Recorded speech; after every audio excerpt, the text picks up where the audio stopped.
भक्ति का वर्णन है। भक्ति से लाभ क्या मिलेगा, सत्संग की कथाओं से लाभ क्या मिलेगा। एक श्लोक सुनकर के बात बढ़ा ले आगे।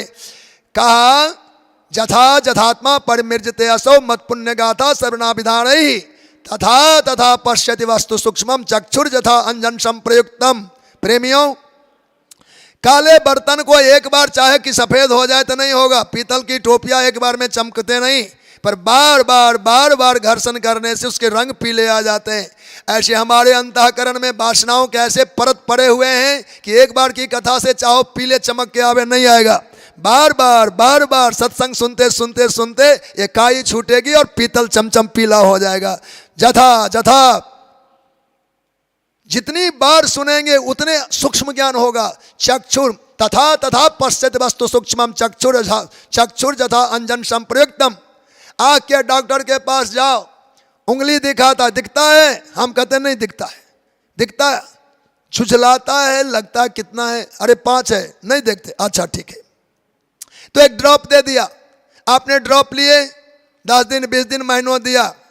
अगर आपने अभी लेकर ड्रॉप शाम में डाला और कहा महाराज ड्रॉप फायदा नहीं किया, 5 उंगली सूझता नहीं, कहा कैसे पागल हो, अरे हम 1 महीना की खुराक दिए ना, 3 डब्बे डालना पड़ेगा, जाओ शांति रखो। 3 डब्बे जब डालोगे फिर दोबारा डॉक्टर के पास जाओ तो आपको क्या दिखेगा, 5 उंगलियां सामने आ जाएगी। इसी न्याय से बार बार भगवान की जहां जहां विशेषता दिखे भगवान की है।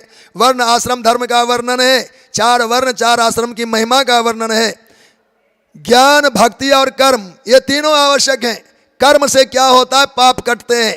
ज्ञान से हृदय विशाल होता है, भक्ति से हृदय कोमल होता है, कोमल हृदय में भगवान बसते हैं। द्रव्यादि का वर्णन है, 24 तत्वों का वर्णन है, पंचभूत, पंच ज्ञानेन्द्रिय, पंच कर्मेंद्रिय, पंच विषय, पंच महाभूत, 4 मन चित्त बुद्धि अहंकार, ये 24 तत्व का वर्णन है।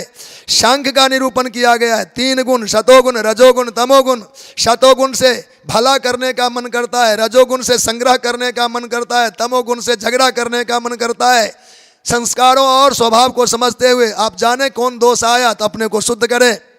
एल गीत पूर्वा चरित्र का वर्णन आया है, जिन्होंने संसार को मोहासक्त होने से बचने का निवेदन किया। कर्मयोग का वर्णन है, 8 प्रकार की मूर्तियां होती हैं, उसमें धातु की, काष्ठ की, पाषाण की, रत्नादि की, उन्हीं में लेपमयी, चित्रमयी और पिंडमयी, अंतिम का मणिमयी और मनमयी।